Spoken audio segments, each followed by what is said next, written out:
These kids are no strangers to violence. It's been a part of their lives since the day they were born.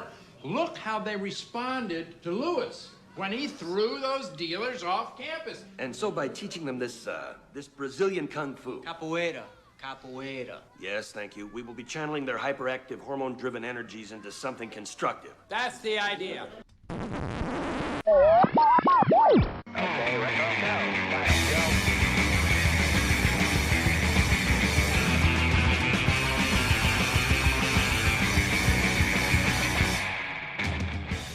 Hello and welcome. Welcome and hello. This is Wait, You Haven't Seen? It's a show where we talk about movies, and specifically, we talk about a movie at least one of us has never seen before. I'm your host, Travis, aka TV's Travis. This is episode number 255. And our movie this week is 1993's Only the Strong, and here to talk with me about it because he had not seen it, it's Phil Rood. Phil, how you doing? I'm doing good, Travis, and I really appreciate you introducing this movie to me because it's the excuse I needed to ditch my sleeves and go completely sleeveless for what I called Tank Top the Movie. There are no sleeves in this movie, therefore I will not be wearing sleeves as I review this movie. Excellent. That is fantastic. I love it. All right, so before I had mentioned this movie to you, did you have any knowledge of it whatsoever? I think I had heard of it in passing. I may have seen it on Max, or maybe it was on some other streaming service. I'm sure I've heard this movie mentioned before, but I didn't know anything about it until you told me. And I think I told you when you mentioned it to me, I looked it up on IMDb, and that plot synopsis was the entirety of my knowledge about the movie. And I had acquired it in that moment. So yeah, this was as new as a movie can get for me, where I just have honestly no idea, no expectations, no idea what it is. So it was, complete brand new. Excellent. So for a 30-plus-year-old movie. Right. Yeah. Now, this was one, I did not see this in theaters, but I saw it a few years later. So when I was in high school, I had a friend of mine who had been studying martial arts for a while.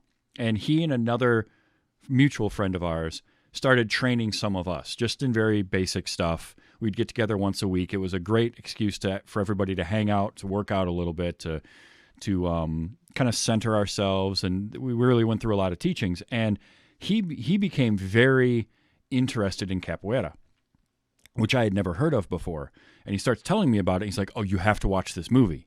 There's this movie that features it." And so he sat me down and had me watch this.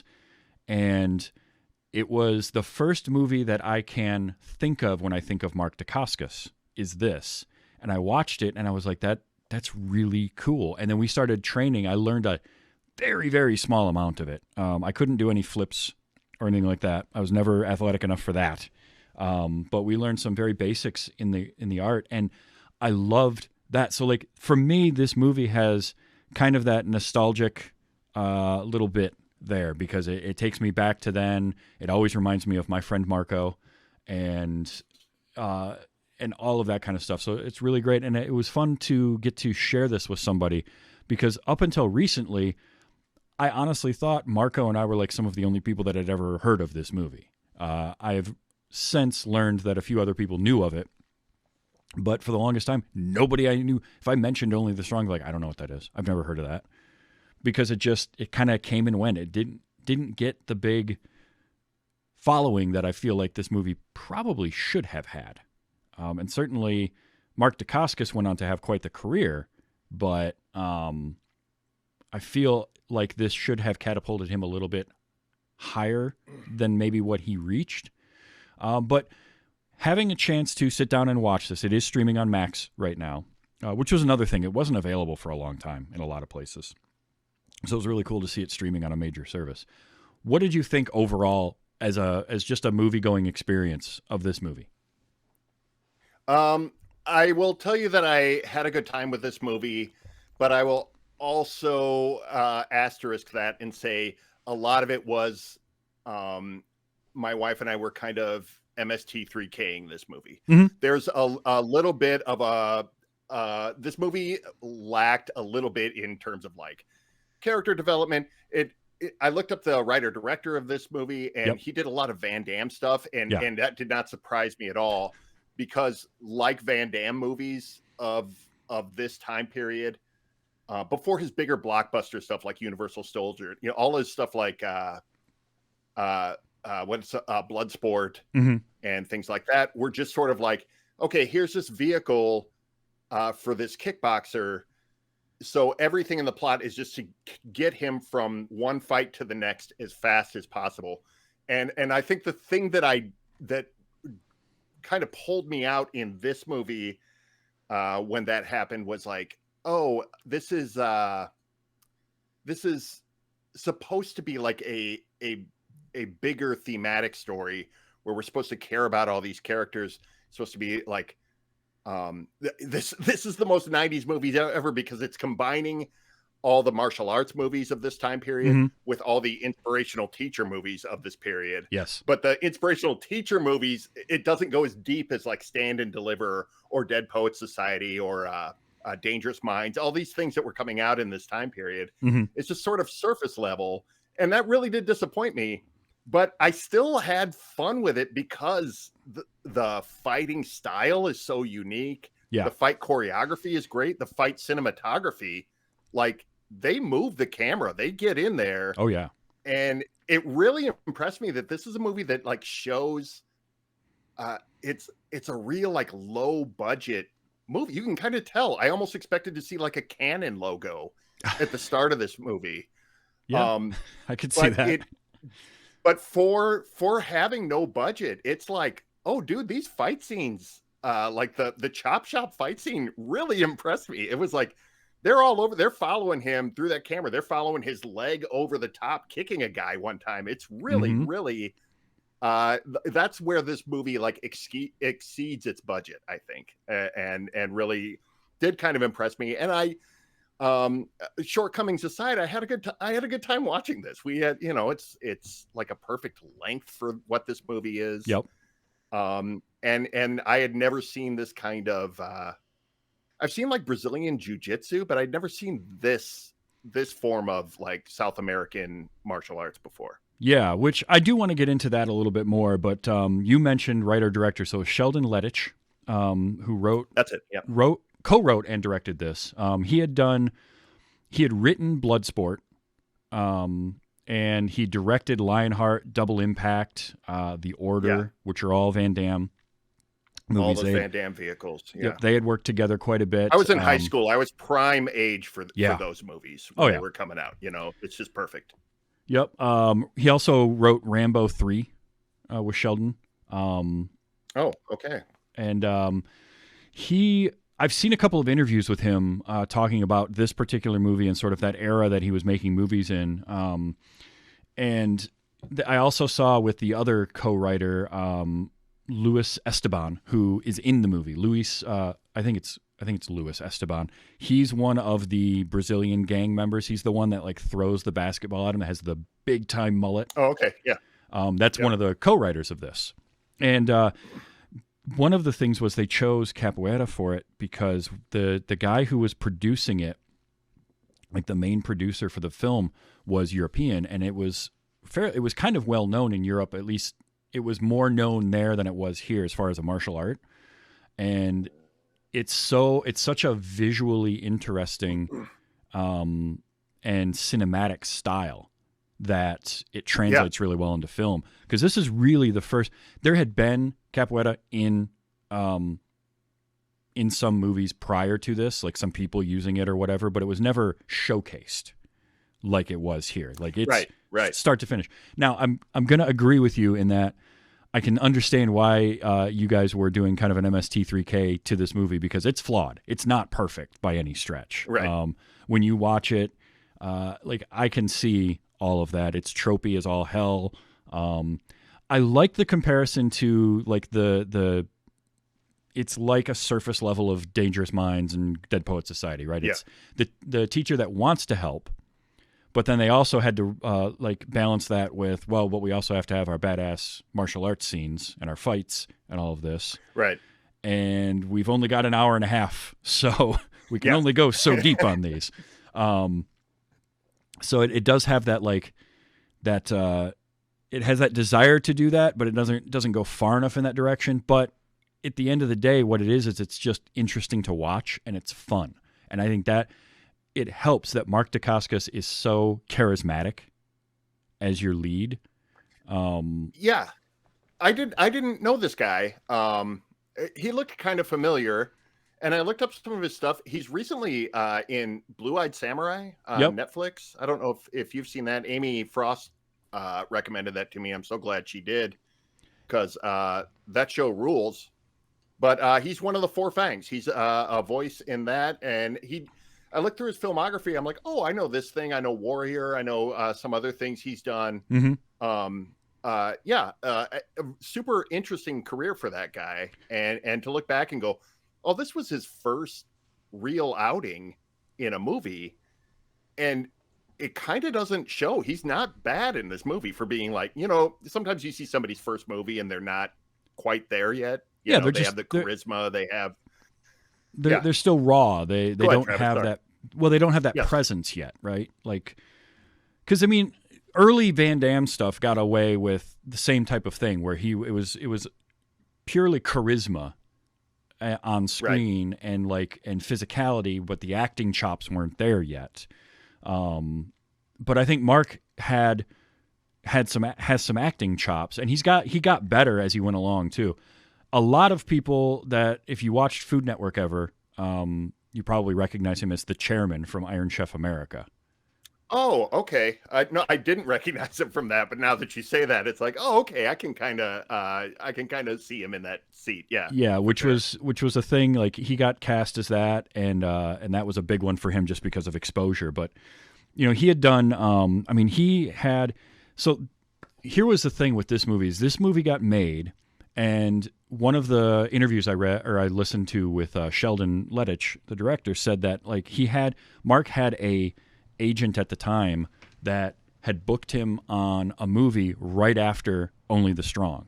So they finish up Only the Strong, and before that even gets released, he's already off working on another project, and that was Double Dragon. And Double Dragon apparently went like months over schedule, and it was over budget and all this kind of stuff. And so they couldn't, according to the director, 20th Century Fox really loved this movie, Only the Strong, and really wanted to push it. But they couldn't get Mark Dacascos to do enough press because he was tied up in another movie. They were going to do like a 12-city tour with him and Paco Pietro, who was the bad guy in this. The gang leader. Yeah. Yeah. Prieto, Silverio. So they were going to do they were going to do this like 12-city tour with like demonstrations and stuff with the two of them, but they couldn't schedule it because of Dacascos being on Double Dragon. So then they ended up canceling all of that, and they didn't do enough press for this movie. And then Double Dragon comes out, and it's just a bomb. It does horrendously awful. Right.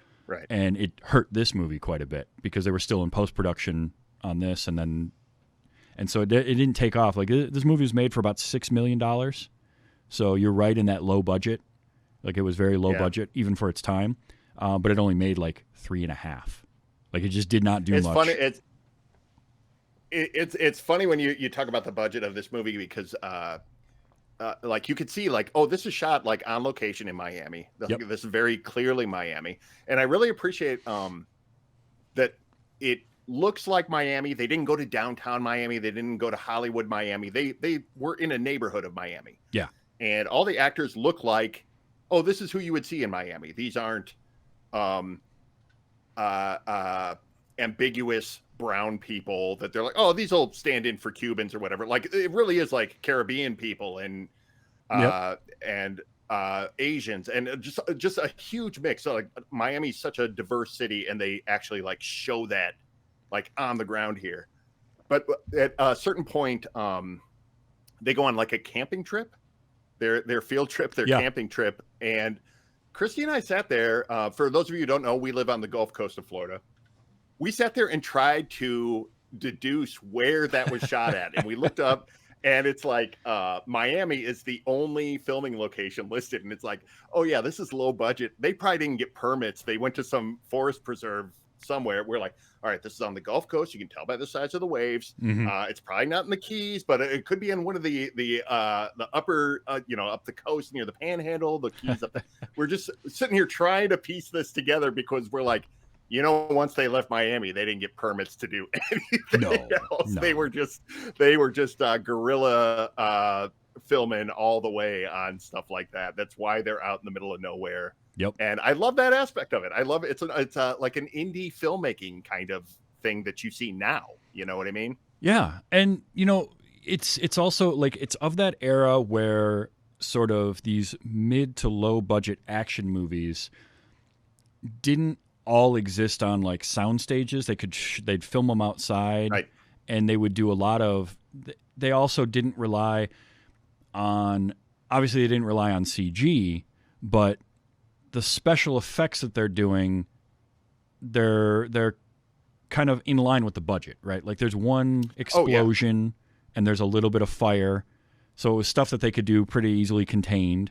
And you can kind of tell how controlled the fire. The explosion isn't big. It's not a big fireball. It's just like a IED basically that they rigged up, and the fire is very controlled in this one very small. They shoot it very kind of that mid shot that you can kind of tell the fire ends at the frames of the picture. They had a very controlled area, which it's fine. It's totally fine. I don't need to see a school burning to the ground, to believe that this was vandals who set this school on fire, Yeah, oh, totally. But what I also like is the fact that they are able to kind of hide a little bit of that by just having interesting camera angles and camera locations that they would use for stuff, like what you were talking about with cinematography of the fight sequences.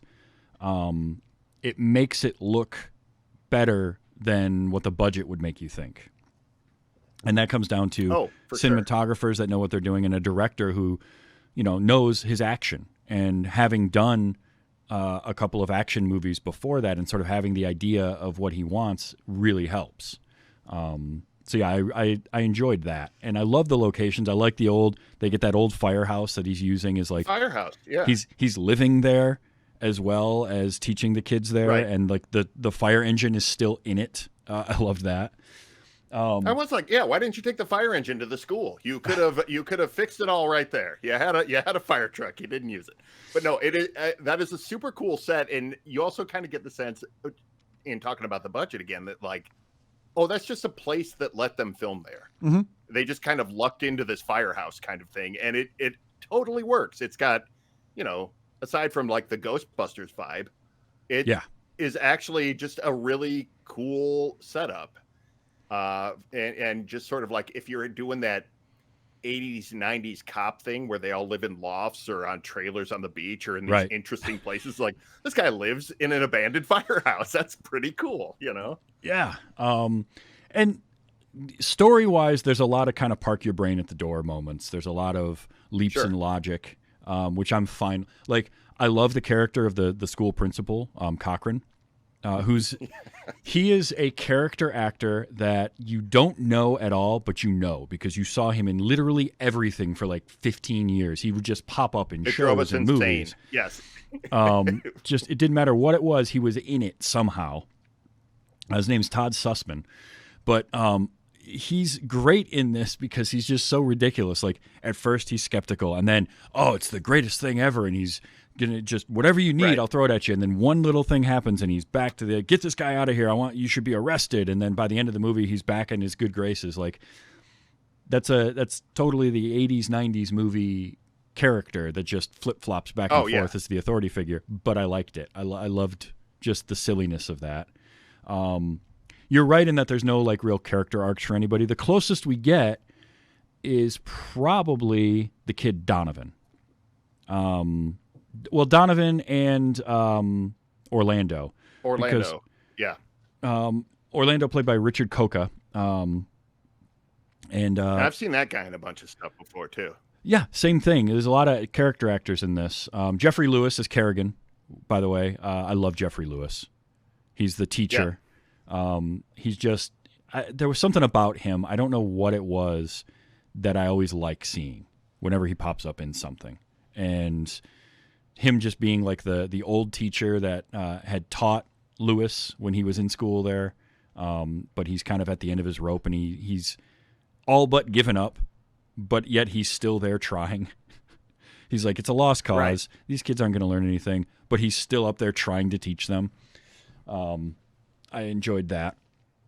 Stacey Travis plays Diana, which Diana, that's it. Yep.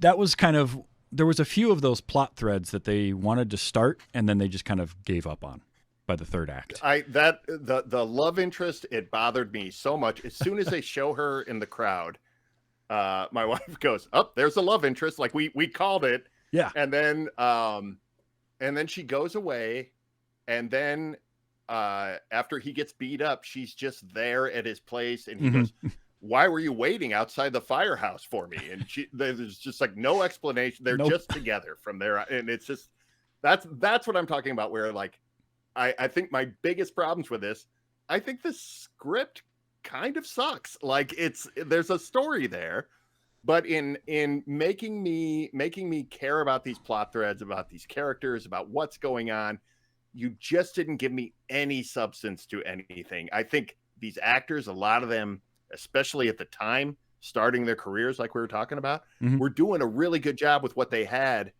They just didn't have enough. I just feel like this script came up way short for me. It was very tropey, very by the numbers type of script. And like they have a character like Stacey Travis in here as Diana to have a woman in the movie, but she's like the only female character in the movie. The only one, yes. Is her. And so of course she has to be the love interest, but there's no, other than them saying, "Oh yeah, we dated back in high school," there's no connection between the two of them. Yes. They have a single kiss, and then she's just like not in the movie for the rest of it. Like she just doesn't show up. She drives the bus on the field trip, I think. Oh yeah, that's about true. it. Yeah, and yeah, it's just so bizarre. There's all of these the real plot of the movie where it's like the gang and Mark Dacascos kind of fighting for the soul of this kid.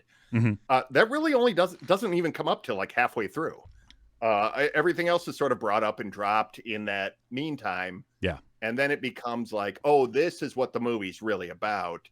And this one, we do have a little bit of groundwork laid for it. And I think that's why that thread is the single one that really works well in this. Otherwise, it's just a showcase for kind of obscure martial art. And I'm not even faulting it for that. Because I think that's cool, especially when you read. I don't know. Maybe is the IMDb trivia about this correct? That like this thing was, it was invented by slaves, like African slaves in South America, and that it incorporates dancing so that they could hide that it was a fighting style that they weren't allowed to do, or something like that. That's so cool. Yeah, that's such an interesting kind of angle to this thing. That I knew nothing about, and in that way, like this movie is like kind of, oh hey, here's this fighting style that you knew nothing about, and isn't this unique and cool? And in that way, it like totally works. Yeah.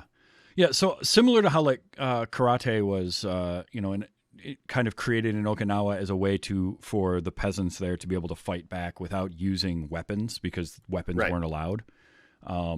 That was it. So African slaves that were brought over to Brazil brought this kind of art with them, and then it evolved and it got hidden in the dancing, so that they could practice it without causing any problems. And that was one of the fun things about learning it and practicing it myself was when they're doing like when they get in the circle, and I don't remember all of the terms now. There's only a few of them I do. The Jinga being one, which is the movement, and the basis for it all. But when you get into that circle and you're going along, it's I want to say it was Jogo, which is game. And the whole idea in the sparring, the whole idea of it was to keep the movement going. So when they have those demonstrations at the beginning and the end, and they have when they're on the beach and all of that, and you see them where they're in the circle, they got the music going, and then they'll kind of cartwheel their way in and go at it for a little while. Yeah. It's never sparring like other arts where the idea is to spar and kind of hit, even if it's just tapping. Right. Like a touch, yeah. Yeah, the idea here is to not make contact, but to get as close as you can and keep moving and keep the flow going. And so it becomes kind of a game to see what you can do and how you can react to it and how it moves. And I always loved that because I love that idea of like there's a balance to it and a constant motion to it, and it's fun. Yeah, I didn't know how much that happened like naturally, or because like for the movie, obviously like things are choreographed and things like that. But it was just sort of like watching these two come into the circle and start flipping around. And then eventually, like the closer they got, the more in sync they got. Like they would mirror each other or something like that. And I was just like, look, this is just cool to watch. Like it's a kind of thing like, hey, everybody, put on your capris and take your shirt off. Get in the circle. We're doing some Zoolander breakdance fighting, and just sort of like almost like a gymnastic kind of routine aspect to it. There's just so many things I'm trying to compare it to of things I'm familiar with, but at the same time, it's wholly different. I'm all over the map right now. Oh, you're fine. Because that was like a really cool aspect of this movie was being, it's kind of like the first time, those Van Damme movies were coming out and we were all seeing kickboxing for the first time and just going like, oh, wait, what is this? This is like karate, but no, it's not really a martial art. It's like a sport. And you're just sort of watching this. Oh, this is brutal and also super cool. And yeah, it's really wild that, this came out 30 years ago. Yeah. It displays something really unique and unlike other martial arts movies. And then like you haven't seen this show up in a lot of other movies. It's like, oh, wow. You kind of almost would have expected this to be like its own branch of martial arts movies. Right. But we didn't really get that, Not in full, not movies that showcased it like this one did. You do get characters that will pop up in movies that do this. I know there's a stuntman and actor named Lateef Crowder who he's in a bunch of kind of different martial arts films, whether it's, I want to say he's in like The Protector with Tony Jaa. He shows up in a bunch of, those kinds of movies doing this type of stuff. He's very good at it.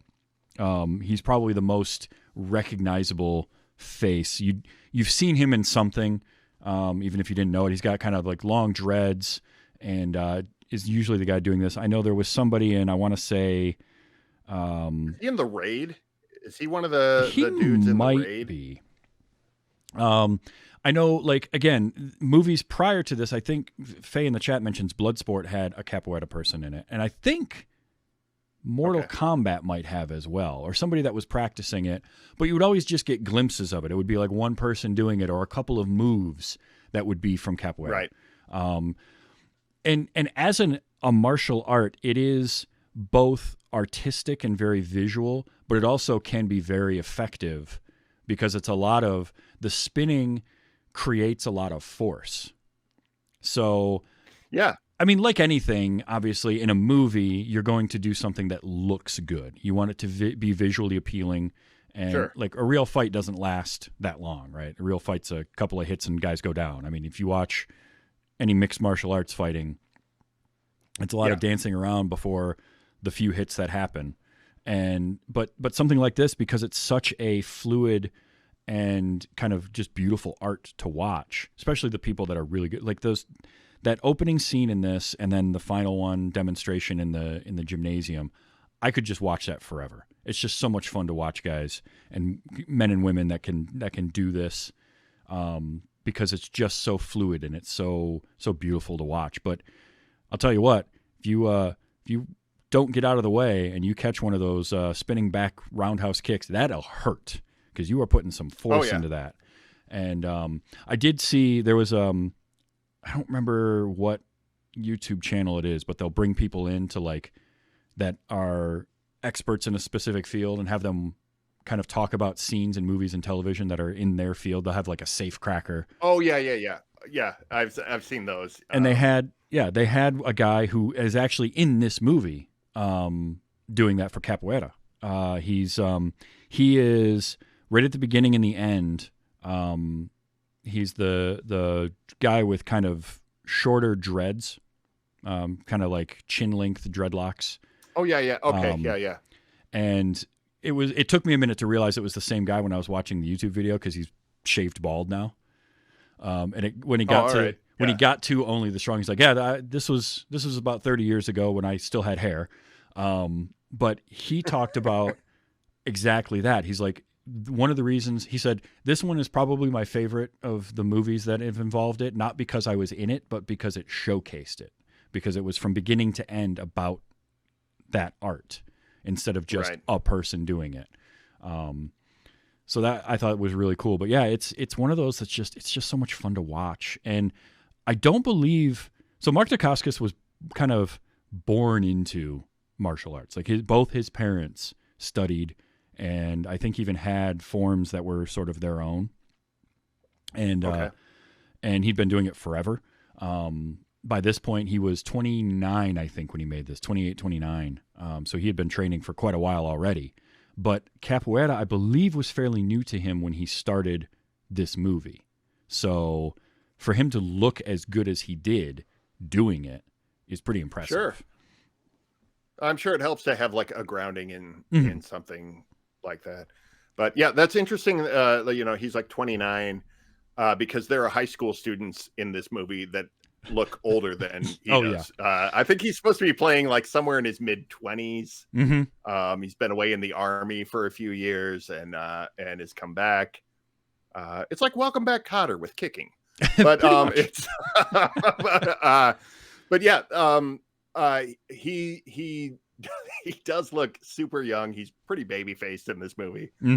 But to talk about like the force of those kicks, like that's the thing about watching this is like these guys are like constantly in motion and not just like rocking back and forth. Their feet are always moving. They're kind of going in this figure 8 pattern or these weird circles.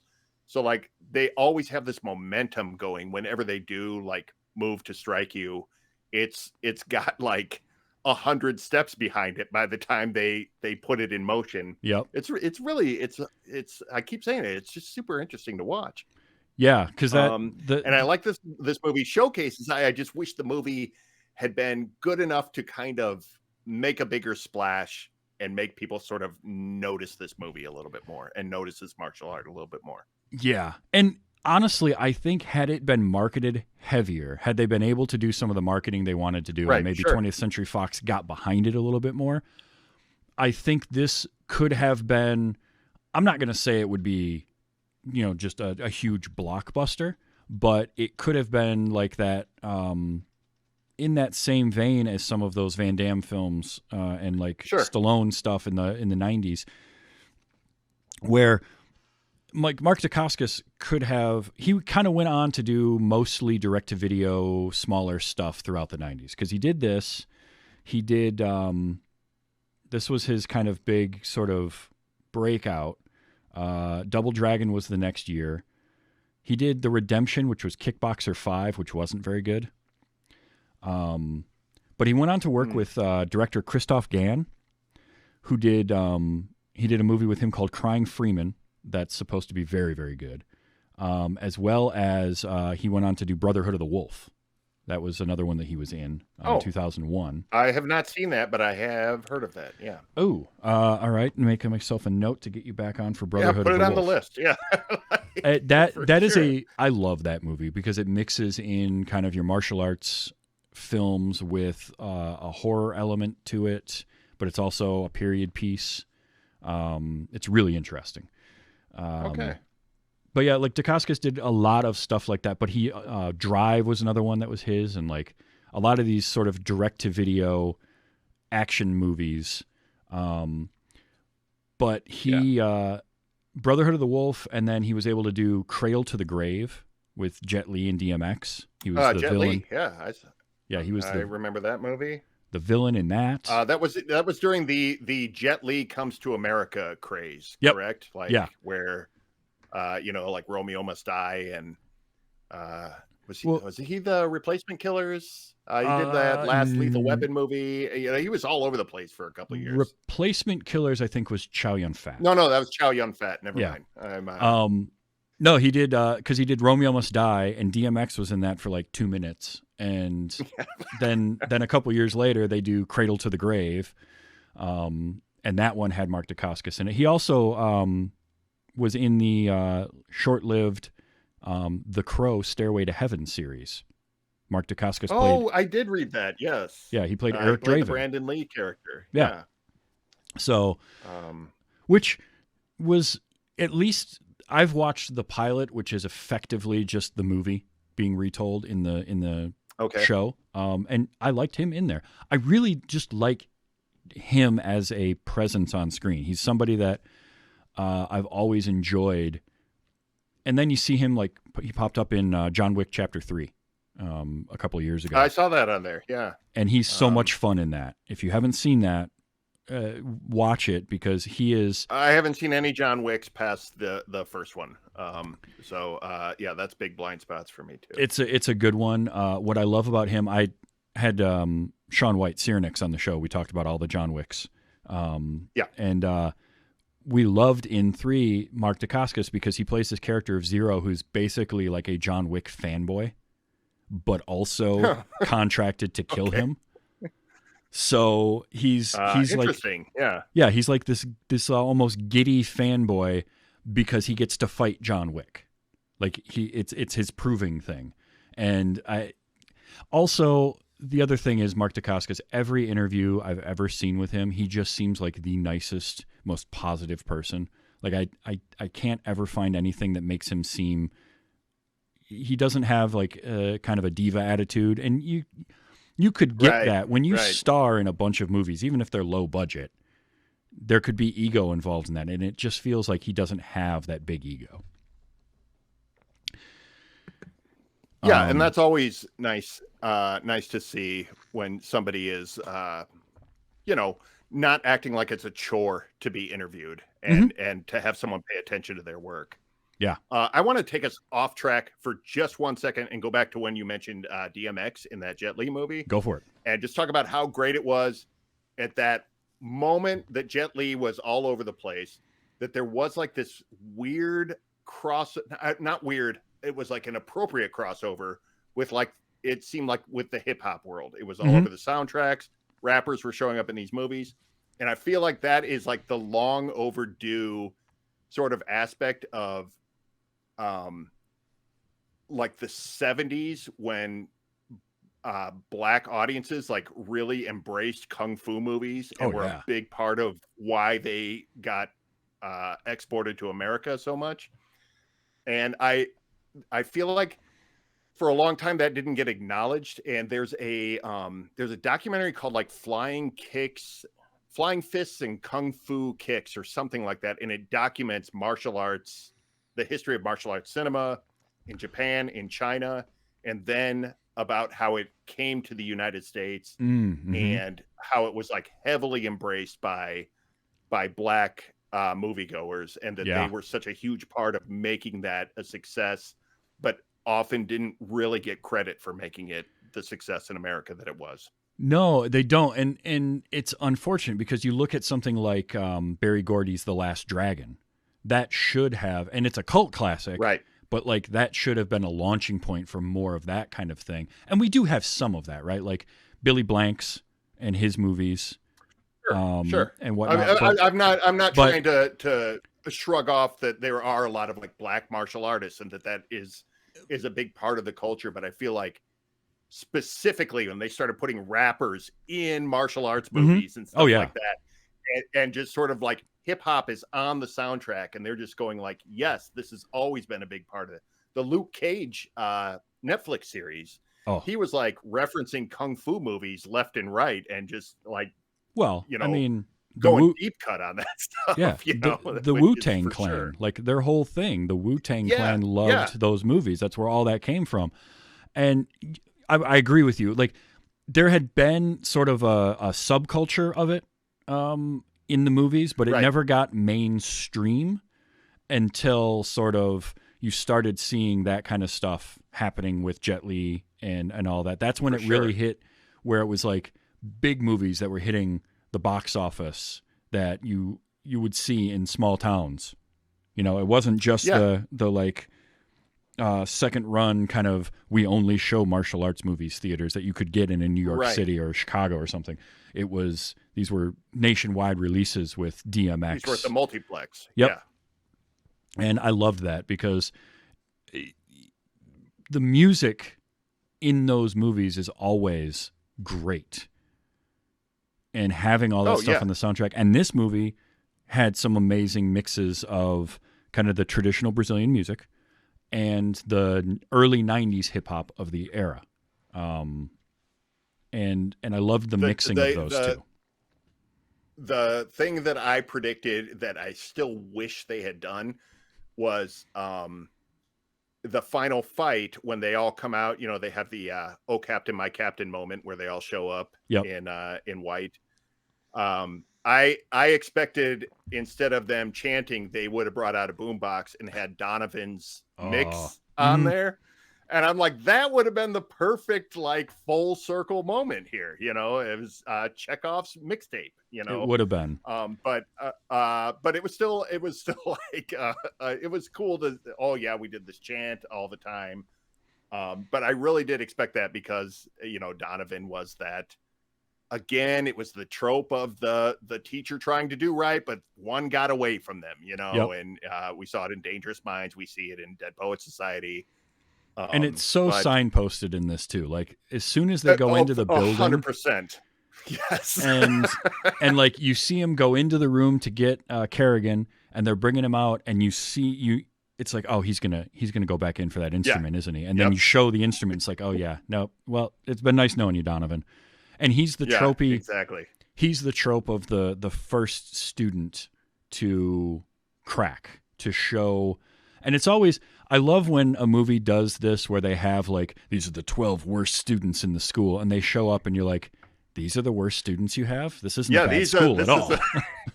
Look at this kid. He skateboards. He has a backwards hat. Of course he's a bad student. You know, but like, it's like, no, these guys are nothing. These are just jokers. Yeah. But I like that, like, I love the fact that Donovan is really into music, and so that's his connection to it to start. Right. Is he gets into the music because, you know, Lewis as a character, it was so smart of him to, you know, be like, hey, kid, turn that music up.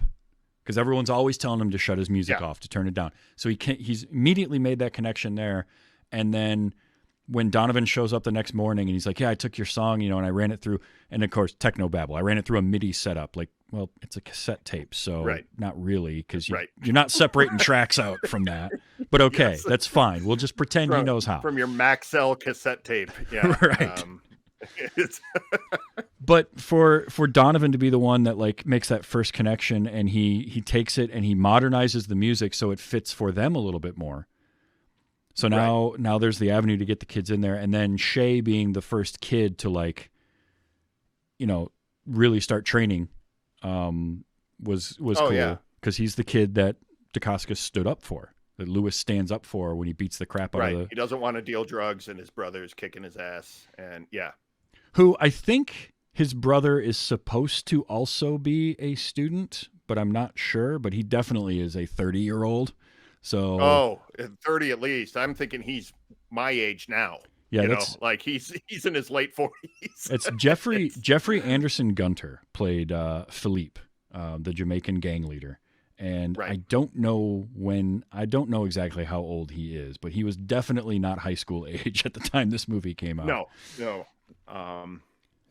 But he kind of there was the one by one of them sort of falling in line as they started to see this is actually cool. This is you can kick somebody's ass with this. Mm-hmm. But it makes total sense for the first thing to be music, because this is so like dance based. It's like, it's rhythmic. It's all of these things. And the music, So the traditional music around it is so important to the art. right. The drums and the berimbau. This is where I learned what a berimbau was as an instrument. And That's that bowed thing, right? yep. And once you hear that, like you've heard that instrument and stuff, I'm sure. Sure. But knowing that's what it is and it's so important to the art, the music and the movements are so intertwined that it's the perfect way to like write it in there. That's the avenue they take to get in. Which, by the way, music in this movie, do you remember, I want to say it was either late 90s or early 2000s, Mazda had their big ad campaign that was Zoom Zoom? Yeah. So that ad They would go campaign, zoom, zoom at the end of every Yep. ad. Yeah. that ad campaign used the song from this movie. Oh, no shit. And that was where the Zoom Zoom came from. And I remember that ad playing and I'm like, I know this song. Like it might be the first time I could think of where a song using an ad that wasn't an already well-known song. Like it wasn't, Right. but it was a song that I knew and I'm hearing it. I'm like, that's from Only the Strong. What are they using this in a Mazda commercial for? It's crazy.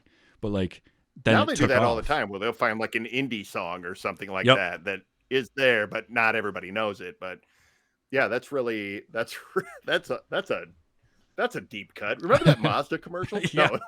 No, but I loved the aspect of this where he's training these kids in this martial arts, but also a part of that is you have to learn how to play these drums. Yep. You have to learn how to keep rhythm and do it as a group. Like it's the kind of thing of like, I want to learn how to record music. So give me a guitar. And it's like, well, okay, you need to learn the guitar, but you also need to learn how to set levels. You need to learn how to do a noise gate. You need to learn how to, like this idea of like, if you want to learn a skill, there's so many aspects of what the whole is. And I like that. I have this, I was trying to explain it to my wife and I've heard it called like competency porn. And it's stuff like The Bear, where you're just watching people be good at cooking and managing the stress of a restaurant kitchen. And there's just something I love about that. And so like this movie that had about 9 montages too many, every so often they drop a montage in there where they're training and you're going like, oh, this is really cool because you're watching them be good at this thing. Yep. And also be good at all of these other things that make up the whole of this thing. Yeah. I'm probably explaining it terribly, but it some of these montages were super cool. The cast shadow boxing, I guess. Yeah, that was kind of a montage with the first kid who stays late. That black kid who didn't want to sell the drugs, and Kerrigan shows up and walks into the firehouse, and all you see is their shadows on the wall. After they've been training all day. Such a cool shot. A great shot. And some of these montages have great shots like that and great aspects to it. I do come down hard on parts of this movie, but like there is stuff like that I am just like, that's really cool. That's really cool for this small movie with no budget to still be able to pull off these really, really cool shots and montages. Yeah. Real quick on that shadow shot, there's a fun little goof there. When Kerrigan's walking in, you hear somebody say, "Hey, Mark." And there's nobody named Mark in that scene except for Mark Dacascos. So that somehow got left in the movie. I'm not sure how that did it, but it's cool. No, I love that aspect of everything because it is, when you train martial arts, it's a whole, I hate using the term holistic, but it's all of the aspects of it. And that is definitely one of them is the music and learning to play that music. So that was always just a cool thing because I do remember also doing that. We didn't have a berimbau, I don't believe, but we did have to, you got to learn the rhythm. You got to learn how to keep time because it's important when you're doing the art. So there is that aspect as well. But yeah, I just, I mean, it is a fun movie. Yes, you could pick it apart. There's a whole lot of like logical flaws and leaps and silly stuff that goes on, but when you kind of compare and contrast it to other martial arts films, I mean, look at a Jackie Chan film. Look at a lot of sure. Hong Kong action, which is what this is basically emulating. It fits right in that vein, which is why I wish it had been a bigger hit, because not only Mark Dacascos, but I think Paco Christian Prieto as Silverio was a great villain. He was great, man. And he even just like looks like the perfect bad guy, especially for this era. Mhm. You know, he's got the long ponytail. He's shaped like a V. You know, Yep. he's tall. He's imposing. Yeah. And when he goes, I grew up in the toughest barrio in Rio de Janeiro. You believe him. You're like, this guy will kick your ass and laugh about it, you know? Yeah.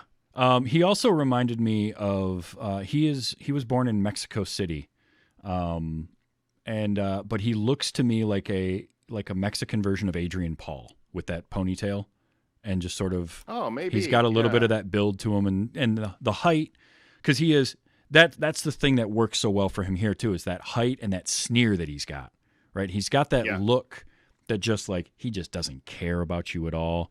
And he's tall and just physically imposing. So he was a great villain. I just enjoy this movie. It's just it's silly fun, and that's what I think a movie like this should be. But it's the showcase of Capoeira that brings me back to it, and Mark Dacascos.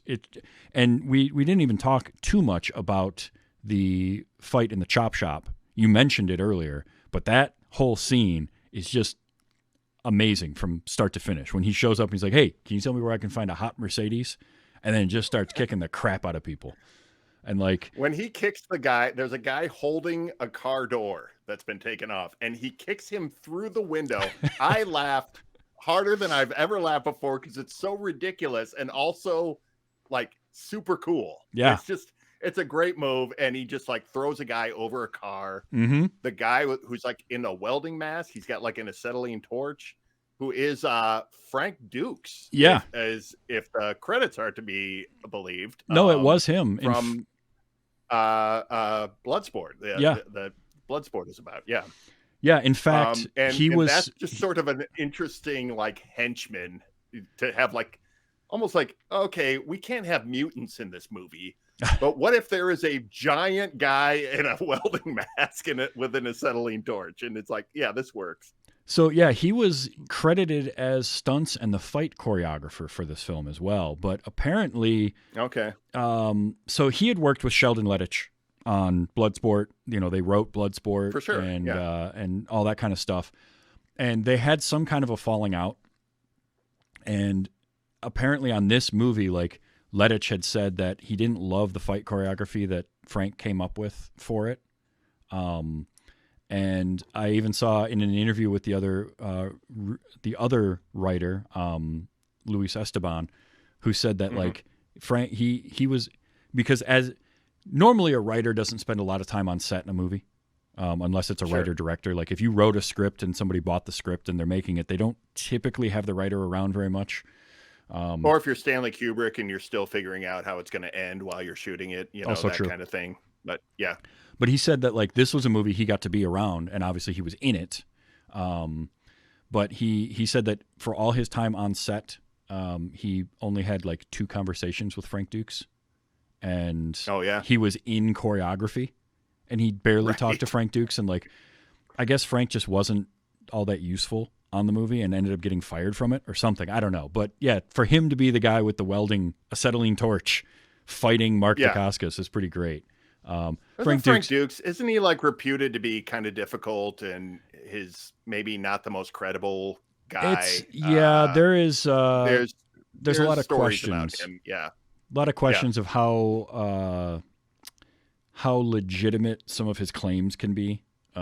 Right. And some of the stuff is like his stuff revolving around him being a ninja or him fighting in the Kumite. Yes. Like you can't these prove underground fighting tournament. Yeah. There's no way to prove any of that, so it's just kind of like his word. But apparently it's the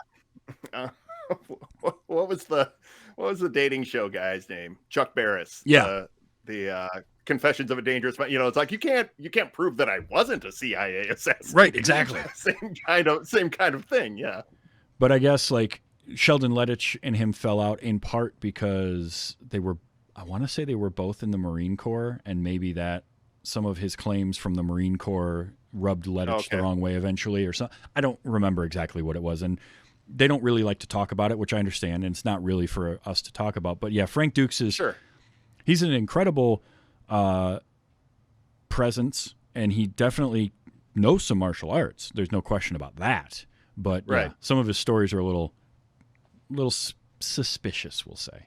But I as had a former Marine, I can tell you there's a lot of stretched truths in a lot of stories you hear. Oh, sure. In those circles. So yeah. But it was definitely, I had no idea until this watching, and I've watched this movie a few times over the years, that he was involved in it. Because I just never looked into it that far. Yeah. Until recently. Yeah, and he's got the mask on and stuff. Big guy, bigger guy than I thought he'd be. But yeah. Yeah. And he has a great, Lewis takes him out in a great way. Mark Dacascos traps him under a car. With the floor jack. Yeah. It's great. Yeah, it's great. But yeah, that fight scene also, when he grabs the metal pole and starts swinging it around like a bow staff. Yeah. That was one of those where I'm like, I want to fight with a bow staff. Like, I wanted a quarterstaff so bad after watching that, just to be able to do some of the stuff that he was doing there and how smoothly he can do that. And that's the thing with Dacascos is he's always so smooth in everything that he does. It always looks fluid. He's little, he's light, he moves like a ballet guy. You know, like how martial artists like take dance a lot of times, and all of the moves that they're doing earlier without weapons, when he picks up a weapon, it translates, like it just keeps going. Like when he swings around, now it's not his arm doing it. Now he's got that staff coming around, or those knives that they're fighting with. Yep. And it just the way that it just keeps that momentum going into a weapon, and the moves are the same. It just looks super cool. It's a really, really interesting. I'm a little jealous that you got to learn some of this stuff, Travis, because it really is impressive. It was a lot of fun. I can't dance and I can't kick that high, so I don't know if I'd be able to do any of this. I could sort of do some of the kicks, but I couldn't do anything where you have to lead the ground or do much of a cartwheel. That was where my stuff kind of stopped. Okay, I just didn't have that at the time. I was building towards that, but this was back when I was in high school and I was about $150. Like I had no upper body strength at all. But it was a lot of fun to learn. And so then to see it showcased in a movie like this, and then so now whenever I see it in anything, anytime a character uses it, I like Capoeira, and then Drunken Boxing is the other one. When I see somebody in a movie doing Drunken Boxing, I always love that because it's such a unique form. Like there's a lot of the martial arts. The thing I love about them is they're so intrinsic to whatever culture they're in, but they. And there's always variances and differences between them, but then every once in a while there's ones that just really stand out. Drunken Boxing and Capoeira being the ones that are so much more visual and presentation oriented, that they just stand out and they make for really fun movies. So I think that's the biggest. Drunken Boxing looks like the thing that I could do, but when it comes down to doing actual moves, and it is something that I have done before. If you want to get not the martial art form, just in general, drunken boxing people.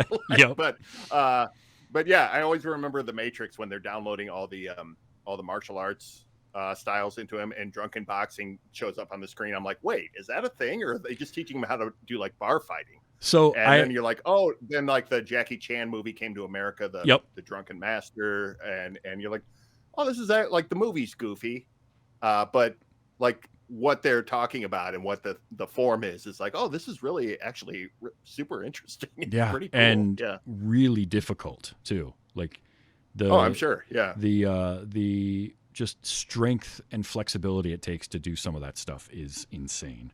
But I could watch Jackie Chan do Drunken Boxing all day. I love Jackie Chan's so much fun. Yeah, he did a couple of movies where it focused on Drunken Boxing. And those were great. But yeah, this is just a fun, silly movie, and I'm so glad that you got to watch it, and I'm glad that you enjoyed it, because I had a feeling you would. I was hoping that like the music would be something that you could kind of get behind too, and that's always a lot of fun. No, it was cool. But I had that feeling. It's like a mix of like world music and then like hip hop and some like super early techno stuff. Yeah. And it's very much that early 90s hip hop too. Like it's sort of like, I don't think and it's East Coast. Like it's very East Coast Miami hip hop. Mm-hmm. And I think this was right kind of at the cusp of sort of the West Coast explosion with Snoop Dogg and Dr. Dre. It would have Tupac. been right before that stuff was everywhere. But yeah, like you have the Latin influence in like Miami hip hop as well. Christy was watching it with me, and she's just like, "Oh my god, I love looking at the old clothes, the old hairstyles. Oh. You know, like this when we were in high school. Those were incredible. A lot of mullets. Yeah, a lot of cross colors clothes too. It was a little bit before like Tommy Hilfiger. Yeah, but like I remember cross colors was like the big thing back then. But yeah, this is a fun, really, really interesting movie for sure. I did get a couple of sound clips. I just want to play a couple of these because they're pretty funny. Good. Anytime there is the teacher trying to do something good, you have to have another teacher who's just the complete douche. In this case, it's the teacher Hector, who is, I guess, was dating Diane. That guy. Like there again, these were all plot threads that just like they show them sort of together. Yeah. But he had the great when Jeffrey Lewis, when Kerrigan is trying to, the first time he's explaining to all the teachers and the principal, like, yeah, this is a great idea. He's connecting with these kids, and Hector's like, doing what, pray tell? Training death squads? Because of course, if he's in the army, it's got to be death squads. Oh, that's what he was doing, is death squads in South America. Yep, he was teaching death squads in Brazil. This movie is oddly almost anti-military in a way that movies never were back then. Right. in the way that the characters talk of, oh, you were away in the army, and it's like, wow, that's what a weird reaction. That. I think if they ever did, and there was rumor for a while that they wanted to do a sequel to this. If they ever did a sequel, they would have to explore Lewis's background a little more. Dive into like what happened to him in Brazil. Oh yeah, that would have been the thing to follow it up on. Is like what happened in Brazil, because there's mention of him being kind of this self-centered kid, and then he goes off into the army. Oh yeah, and it changes. So when he comes back, he's a lot more altruistic. And like I love that Silverio gives him the nickname of Santo, and he's calling him a saint. Yeah, and all that. Like again, I love that's tropey, but I love when a villain does that, when they give the derisive nickname to the hero of the movie. Oh, for sure. And I did like that they didn't talk a lot about what he did in the army, but what we see of it is like, okay, he went here. And instead of being like the fish out of water, you kind of get the sense like he was like, "Oh, this place is cool. I want to learn about this." It was almost like a diving into the culture instead of, so often it's portrayed like, "Oh, these Marines are stationed in Japan and they just walk around like they own the place or whatever, or these are the asshole servicemen that are terrorizing the people in the town." And it's just like here, it's like. He went to South America, and even the other army guy, the guy who shows up with the giant Oakleys on, the most 90s thing in this movie. Oh, yeah. But he like calls him Tarzan, and they talk about him like, going local or whatever. But yeah, I liked that aspect of it, that he was just sort of like, oh, I respect this culture and I want to be a part of it. Yeah. Yep, which is it would be fun to explore that. Let's see. I love when Lewis first goes to the school, and like he walks in, and of course he's seeing the bars and everything and all that, and he goes into the bathroom to like wash his face off, or he uses the bathroom, turns around to wash his face off, and just random guy in the bathroom starts trying to buy drugs off of him. who ends up being in his class later, which cracked me up. But I just love this line. Hey, man, what do you think? You're the only pharmacy in town, man? The 30-year-old high school senior. Yes, he's doing a rail off a public toilet. And just the grossest public toilet too. Like that was. Oh yeah, that place hadn't been cleaned in months. That school was something. Let's see. This one's classroom. I don't remember half of these now.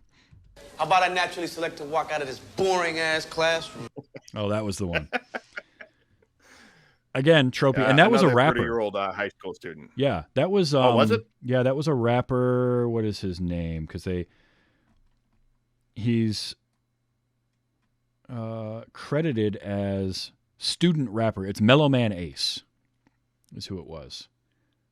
I'm not super familiar with him, but no, I don't know. But that's who that was, and I just love that, like, you know, natural selection, and just that's such a '90s moment. How about I just naturally select to walk out of this classroom? I did like Lewis, you know, saying like this line. Again, if we don't start trusting them, why should they start trusting us? Which is, you know, it's true. Like, you got to trust these kids a little bit. Because Kerrigan... Yeah. Again, Kerrigan is like... He's given up without giving up. He's given up sort of trying to connect with the kids, but he's still going through the motions. And he needed Lewis to sort of set him back on his path of teaching. And again, because like the third act of the movie has nothing to do with that, we don't see him again until the final scene of the movie. Again, just another thread that's sort of left hanging. But yeah, it's that it's an interesting.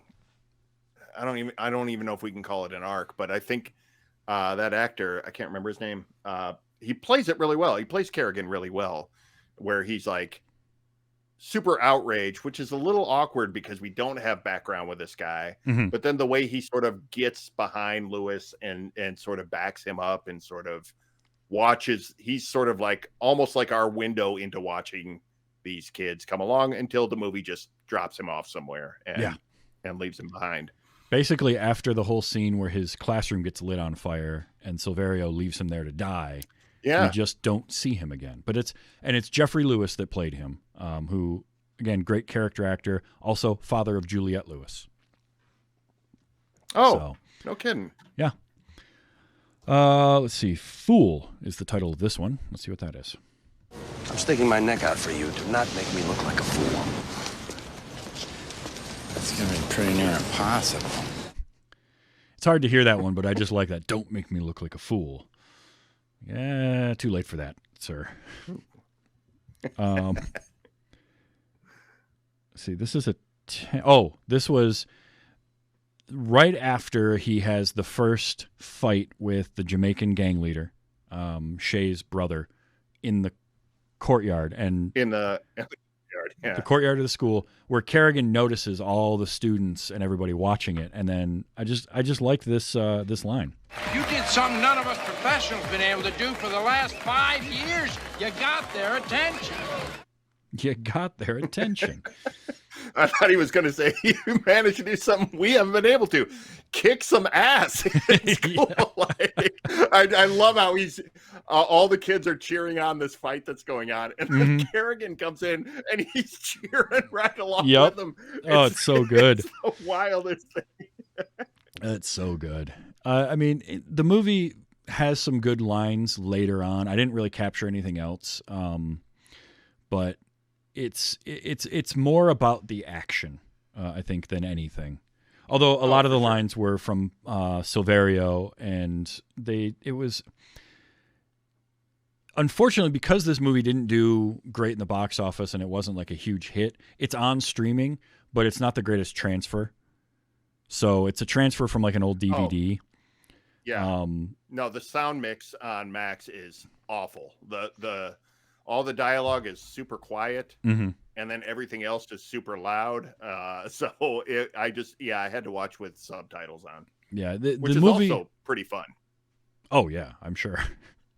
The movie deserves like a remaster. We'll probably never get it because it just wasn't a big enough movie for that. But it would be great to see a nice remaster of this with just a better sound mix, because that does kind of set it in its date of like early 90s. There's moments where the sound is out of sync too, and those are so glaringly obvious. Yeah. But again, with a smaller movie like this, I can kind of let that stuff go. But it's fun. At the end of the day, this is an enjoyable movie that doesn't try to be too much either. Like it's centered, it keeps everything small. It's centered in this neighborhood, right? It's around this one school in this one neighborhood. The closest we get to anything expanding beyond that is Principal Cochran being like, I'm going to take this capoeira thing to every school in the city. I'm gonna go to the school board for it, and then like a day later, I want you out of my office, and you should be arrested. He was bringing the news crew there, and then he's like, "Get out of here! What are you doing?" He flip flops on him so hard, so dumb, and I love every second of it. But I'm glad you got to watch this. This is one, you do your show with Austin. You should show him this one sometime.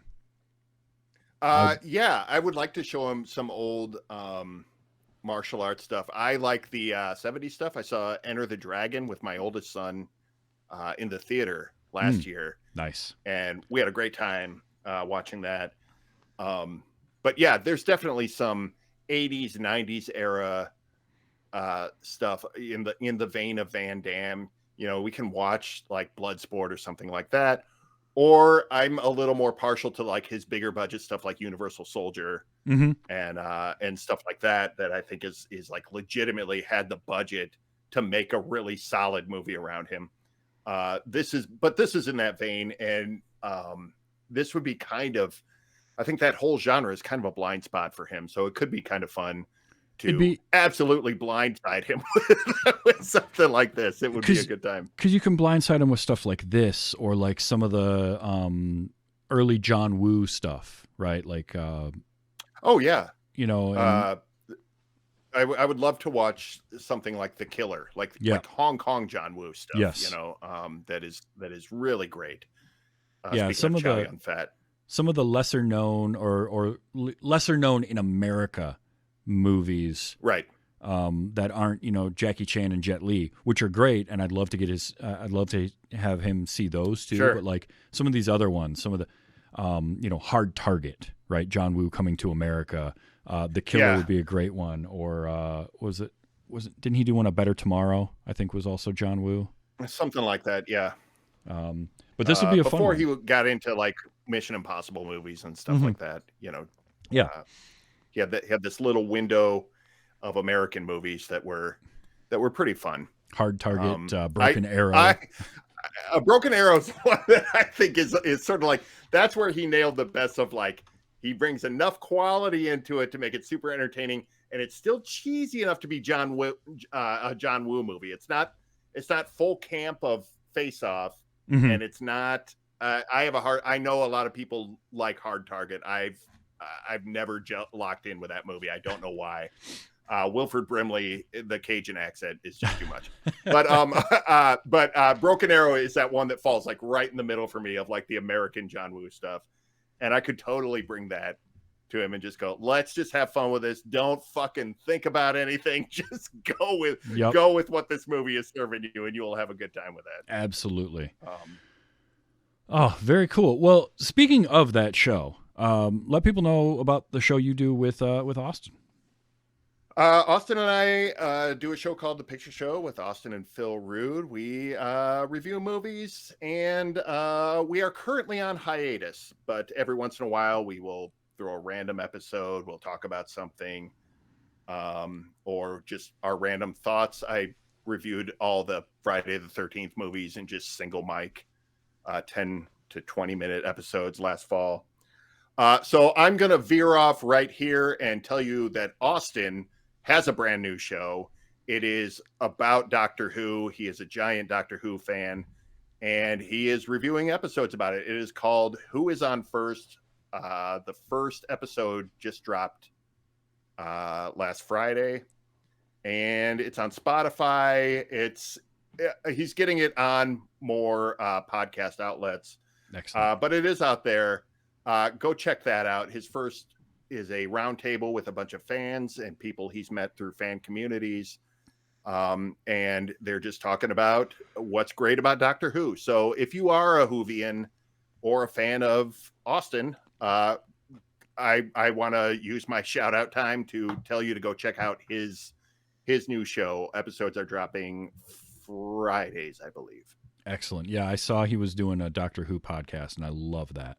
And also, I really liked your going through the Friday the 13th stuff last fall. Oh, I had a lot of fun with those. I had a blast listening to those because, like, you as a first-time watcher of basically all of them, I think, had you seen any of them prior to that? I'd seen the original one, okay, the original Friday the 13th, and I'd seen the remake that from like 2008 or okay, that's right, whenever that came out. Yeah. But it was so much fun to listen to you talk about the series and juxtapose that with people who I know that are fans of the series, because there were times where you were diametrically opposed to what your traditional fans would like.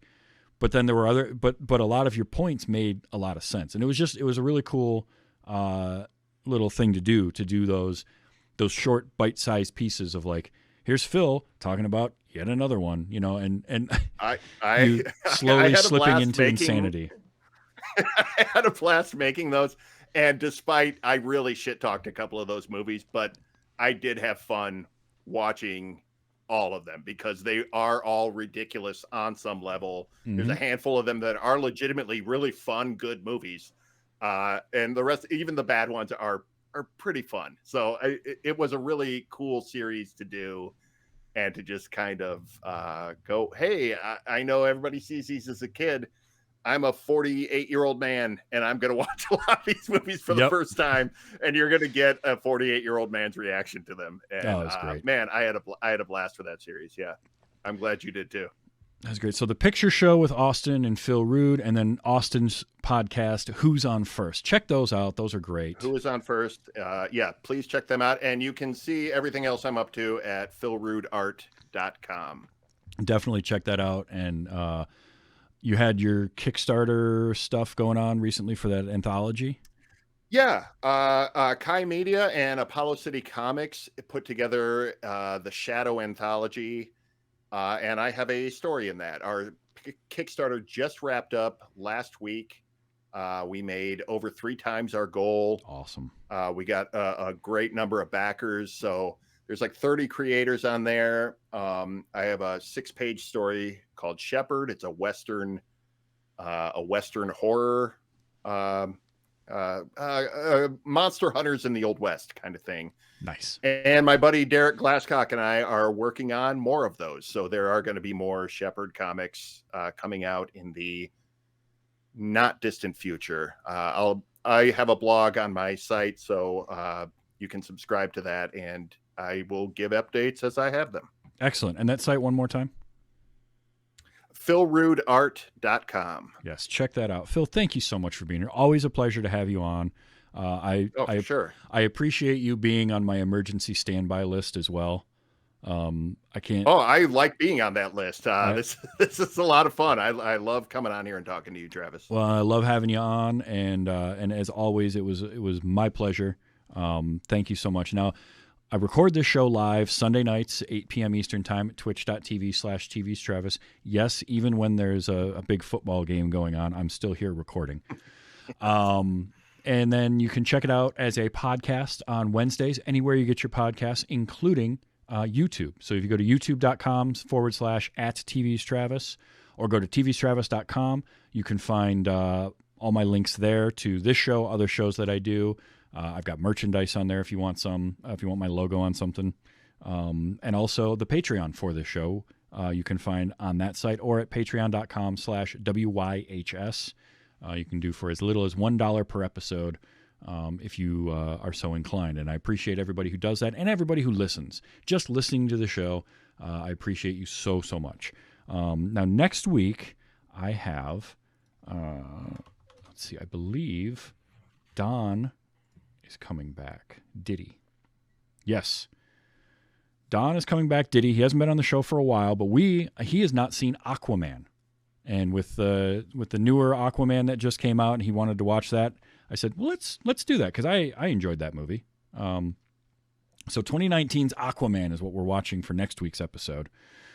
Followed by, I'm also going to be doing Sideways in the next couple of weeks, which I can't wait. Ooh, because I do love Sideways. I love me Sideways. Yeah, Alexander Payne, great. There's going to be a lot of audio clips for that one. I can already tell. Yes. I can predict one of them right now, but yeah. But there's a handful that come to mind. Great movie. Great call.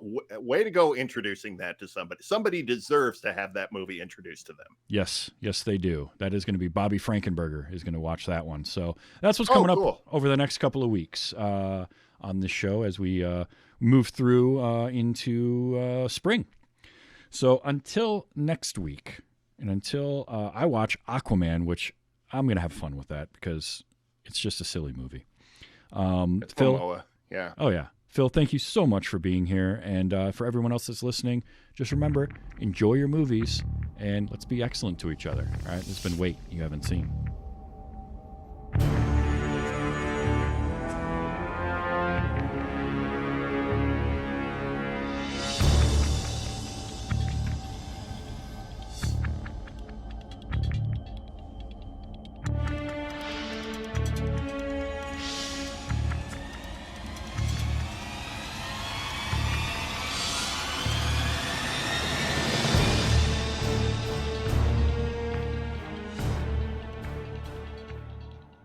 Well, Mr. Capo, what's this?